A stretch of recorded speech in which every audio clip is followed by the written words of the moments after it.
Pois não. No site eu tô sem o ponto circulado. Aí eu não sei se você... Tá, eu vou comentar com o Maurício para ele arrumar. Foi o Maurício que quebrou esse galho aqui também. Ele acabou não vendo isso aí. Qualquer probleminha de nota, pode tanto me procurar como procurar o Maurício.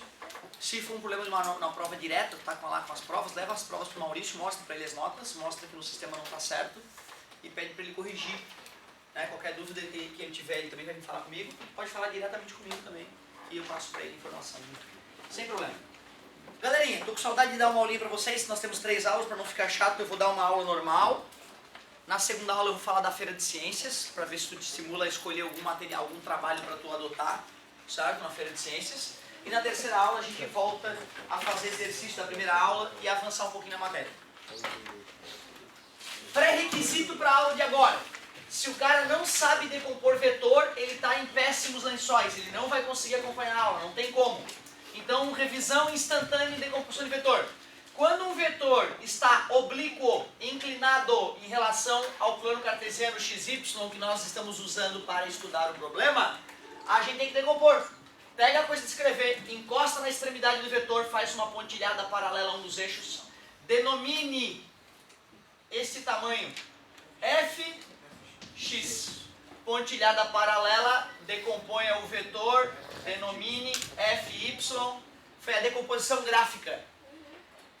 Eu vou te dar esse valor aqui geralmente e vou te dar esse ângulo aqui.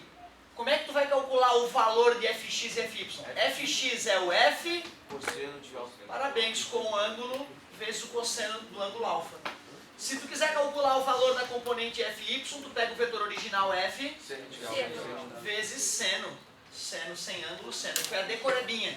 Na verdade verdadeira, nós usamos seno e cosseno no triângulo retângulo. Seno é o cateto oposto sobre a hipotenusa, cosseno é o cateto adjacente sobre a hipotenusa. Legal.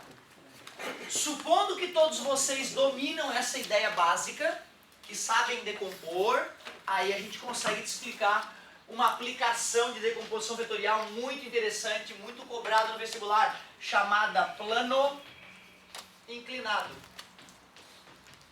Embora a teoria seja rápida e simples de explicar, dominar essa matéria e começar a acertar os exercícios plano inclinado não é tão fácil. Imaginem uma rampa. Imaginem uma rampa inclinada com um certo ângulo alfa em relação horizontal e um objeto está apoiado sobre esta rampa. Para a gente entender como é que o peso desse objeto vai afetar ele, não é tão simples.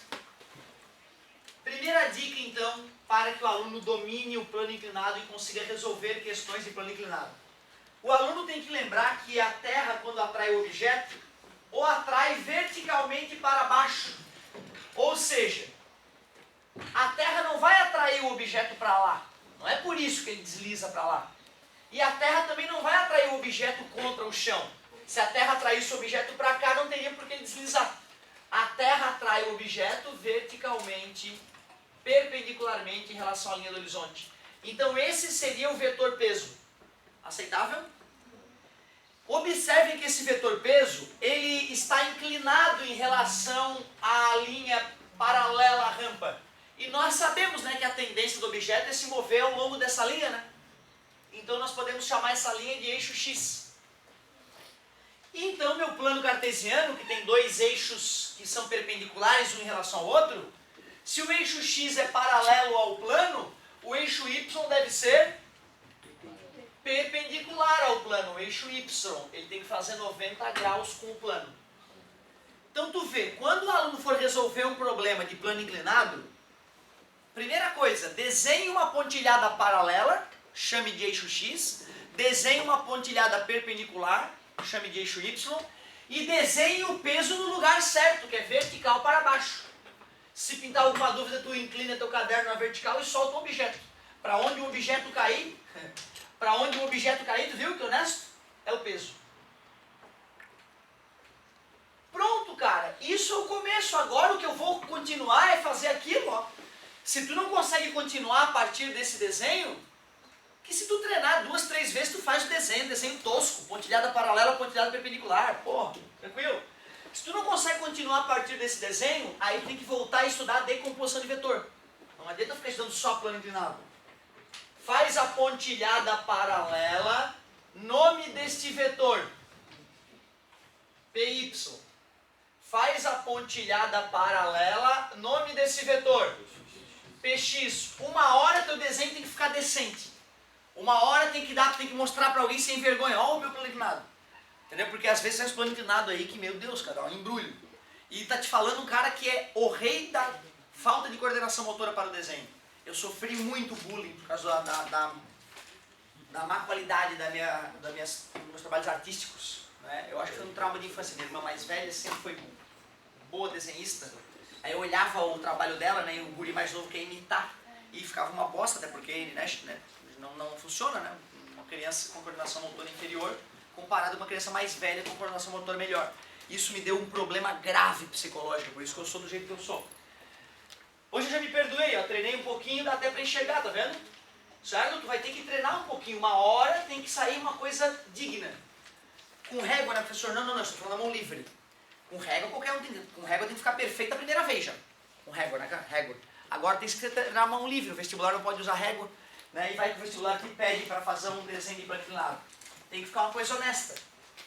Ei, mas peraí, para eu poder decompor, eu preciso descobrir onde é que está o ângulo. E aonde está o ângulo alfa? Está onde o ângulo alfa? Na direita. Entre P e PY ou entre P e PX? Por quê? Por que que está entre P e PY?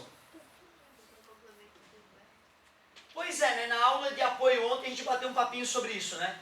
Eu provei para a galera que aquele ângulo ali é igual àquele, fazendo da seguinte maneira. Tu enxergas esse triângulo retângulo aqui, ó? Vocês aceitam que esse ângulo aqui, somado com o alfa, dá 90 graus? Porque a soma dos ângulos internos de um triângulo é? Então aquele ângulo beta é o complemento de alfa, porque alfa mais beta dá 90, certo? E esse beta ele está presente ali também, ó. Porque retas paralelas cortadas por uma outra reta, esses ângulos são sempre iguais, chamados correspondentes. Aceitam que esse ângulo é correspondente àquele? Então aquele ângulo de cima também é beta. E esse alfa é o complemento desse beta, né? Já que a soma desses dois ângulos é 90 graus. Aí eu provei matematicamente que o ângulo alfa sempre estará entre P. Aí tu pode decorar, se tu tem dificuldade de geometria e não for conseguir provar para ti mesmo que esse ângulo é igual àquele, tu decora. O ângulo que o plano inclinado faz com a horizontal está sempre entre... Obrigado pela aproximação. Quer dizer que se eu preciso calcular a força que atua num objeto que está num plano inclinado, eu vou poder calcular duas forças. A força que atua nele para baixo do morro, a força que de fato vai acelerar o objeto, e eu também posso calcular a parcela da força que empurra o objeto contra a superfície. Eu te pergunto, esse objeto está afundando na superfície? Não, né? Se ele empurra a superfície empurra ele com uma força maior, menor ou igual? Menor. Igual, né? Para ele nem afundar nem flutuar, né? Essa força que uma superfície faz num objeto perpendicular à própria superfície é chamada de força? Normal. Quer dizer que no plano inclinado, se me perguntarem a força normal, eu não vou calcular o peso que nem nós fazíamos antes. Eu vou calcular o PY. A normal é igual ao PY no plano inclinado. Aliás, finge que eu não revisei decomposição de vetor, nada foi dito, e diga-me, qual é a fórmula para calcular o PX? Seno de alfa. Seno. Cosseno. Seno, concorda? É sem ângulo, né?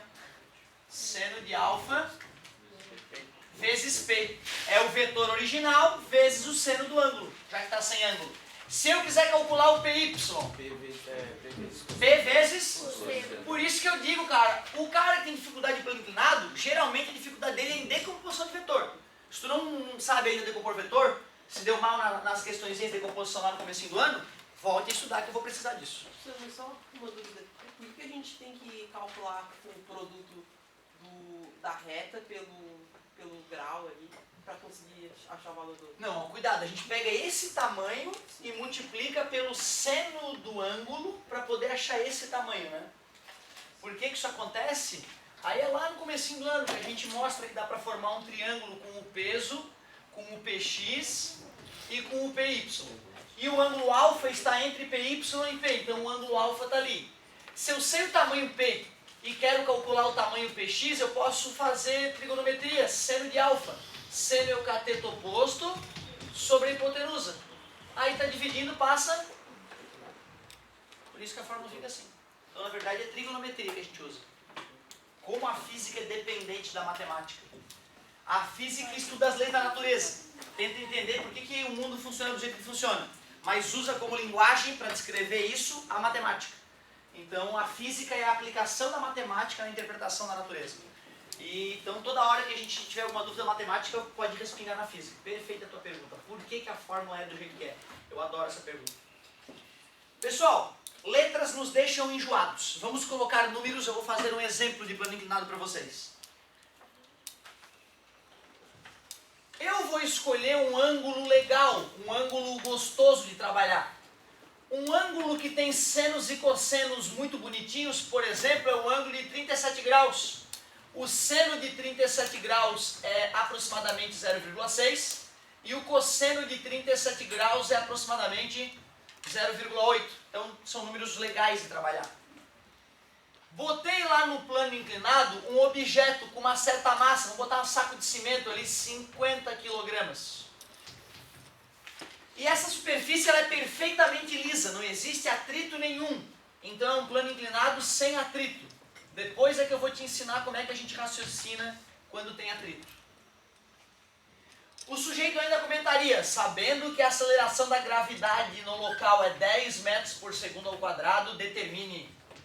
Então é o nosso primeiro exemplo numérico de plano inclinado. Determine, letra A força normal atuando no objeto. Letra B, a aceleração adquirida pelo objeto. Com que aceleração ele vai escorregar no plano inclinado?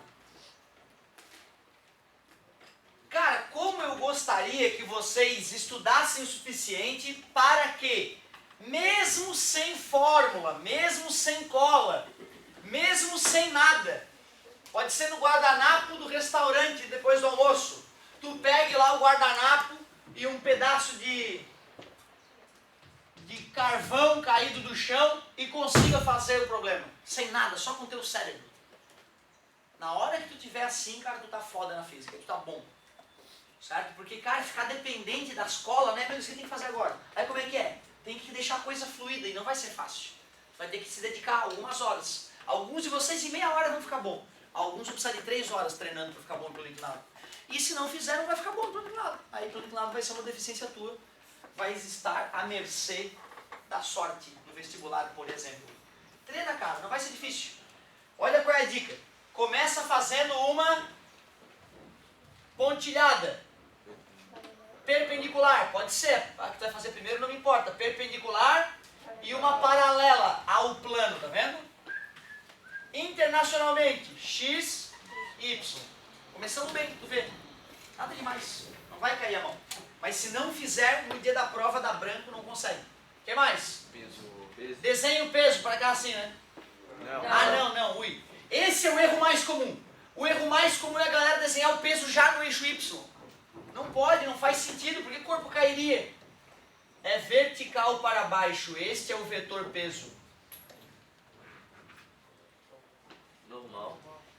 Pode desenhar já a força normal, mas antes de desenhar normal, não se esqueçam, o ângulo está entre. Então já decompõe a pontilhada paralela, decomposição de vetor, já essa parte já é outra matéria isso aqui. Eu estou usando no plano inclinado decomposição de vetor. Não custa fazer pontilhadas e desenhar os vetores dando nome a eles, é só questão de organização. Marque o ângulo para tu não te perder a decomposição. O ângulo está sempre entre P e PY. Este ângulo, né, eu já vi o vestibular fornecer aquele ângulo ali de cima, cara. Se ele fornece esse ângulo, como é que tu age? Pode colocar o ângulo ali, vai funcionar. Ou descobre esse, já que a soma dos ângulos internos do triângulo é 180, e usa o ângulo clássico. Tanto faz, dá o mesmo resultado. Beleza, cara, estamos bem encaminhados. Agora eu entendo que dá para fazer normal, porque se o bloco está sendo empurrado contra a superfície e não afunda nela, é porque a superfície faz a mesma força contrária, que a gente chama de força normal. Se na letra A ele me pediu para calcular a força normal, quem que eu devo calcular? PY. Claro, a normal é o PY. Mesmo módulo. Como é que calcula PY? P vezes cosseno de θ. P vezes com ângulo, cosseno. Muito bem. Como é que se calcula peso? P vezes o seno de gravidade. M vezes G, né? A massa do cara era 50, certo? Saco de cimento, gravidade, 10. aí o peso é 500 newtons. Já que o peso é 500 newtons, já que a Terra atrai esse corpo com 500 newtons, a parte desse peso que vai ficar apoiada sobre a superfície vai ser apenas 400 newtons. Se esse objeto estivesse sobre uma balança, quanto que a balança leria? 40 quilogramas, tu vê? Né? Então uma balança inclinada não funciona, não vai ler a verdade. Ela só vai ler a força normal. Por que a normal ela segue o eixo Y e o peso não segue? Ótimo. Porque assim, o peso é a atração gravitacional, certo? Com licença. Então assim, ó, vamos pegar o tampão da carteira como referência. O tampão da carteira. Se eu boto um objeto em cima do tampão da carteira e inclino, será que pelo fato de eu ter inclinado o tampão da carteira, a Terra começou a atrair o corpo para lá? Não. Não foi por isso que ele caiu para lá, né? Certo? Então, na verdade, eu posso provar que não aconteceu isso. Atração gravitacional foi vertical. Concorda comigo? Para baixo. O peso continua atuando assim. Tu viu que eu inclinar a superfície de baixo não faz a Terra atrair o corpo para lá. Ele caiu para lá porque uma parcela desta força atuou para lá. Só uma parcela dela. Por isso que a decomposição de vetores é fundamental para entender a natureza. E para onde é que foi a outra parcela? Para baixo? Contra a superfície. Certo? Então o que acontece quando um objeto está no plano inclinado não é que a Terra atrai inclinado.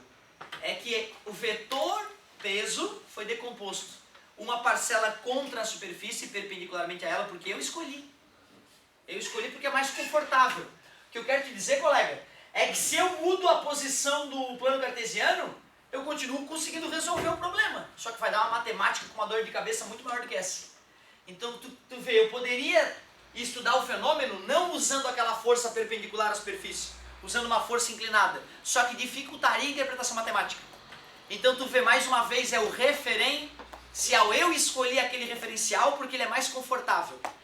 Quando o cara vai para engenharia, o cara vai aprender a fazer mudança de coordenadas. Ou seja, eu resolvi um problema com o plano cartesiano numa posição. Agora eu quero resolver o problema com o plano cartesiano em outra posição. Quando eu mudo os planos cartesianos só assim é fácil. Quando eu giro o plano cartesiano dá um inferno matemático. E a gente tem que aprender a fazer isso. Porque tem fenômenos físicos que o cara tem que saber resolver de vários referenciais diferentes. Às vezes um referencial fica muito mais fácil que o outro.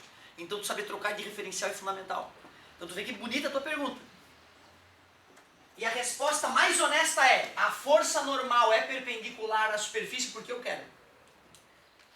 Mas não é porque eu sou doido, é porque é a forma mais fácil de fazer o problema. E bonita a tua pergunta, por que o peso não é assim? E a explicação honesta está aqui, ó. O peso é vertical e se eu inclino uma superfície, a Terra continua atraindo na vertical. Por isso que o peso sempre será vertical. Show. Acabou o problema, né? Não, só a letra A. Cara, tu vê como vai ser fácil na questão de plano inclinado. Uma das perguntas que uma hora eu vou te fazer: calcule a força normal. O que tu vai fazer? Calcular o PY. Decomposição de vetor. Não é difícil. É só chato. Mas não é difícil. Vamos ver. Letra B. Me ajuda, vai.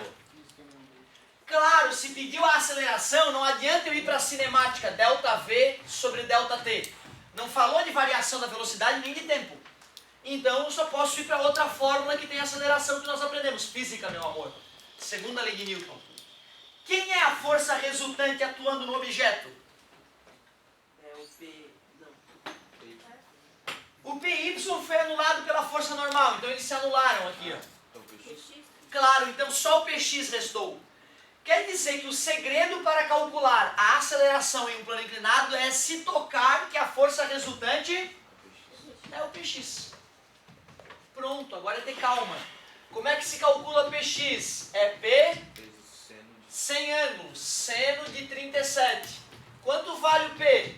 0,8. Ah, não. 500, é só estar atento. O seno de 37, 0,8. 0,6, 6 vezes 5, 30 com 2 zeros e com a vírgula, 300 newtons. Tu imagina, né, cara, tu tá com dificuldade em fazer isso, né? Não é admissível nesse momento. 300 newtons. Se o Px é 300 newtons, a força resultante é... 300 mil. E já que a massa do corpo é 50 kg, o saco de cimento, está multiplicando, passa 30 dividido por 5, 6. 6 metros por segundo ao quadrado. Simples assim. Cara, não adianta. Posso fazer 10 vezes na tua frente. Depois tu vai tentar fazer a primeira vez, tu erra. Mas eu posso fazer uma vez na tua frente. Se tu tenta uma, erra, e eu já te corrijo, na próxima a chance de tu fazer é enorme. Faça imediatamente. Faça imediatamente. Ângulo de 53 graus. Seno de 53, 0,8. Cosseno de 53, 0,6. Um objeto diabólico de 666 kg. Está no plano inclinado, sem atrito, num local onde a aceleração da gravidade, olha como eu sou querido, 10 metros por segundo ao quadrado. Determine a aceleração adquirida pelo corpo. Determine a força normal atuando no objeto. Vamos! É 5 minutos, cara, não temos muito tempo para isso. Agiliza. Travou, chamou.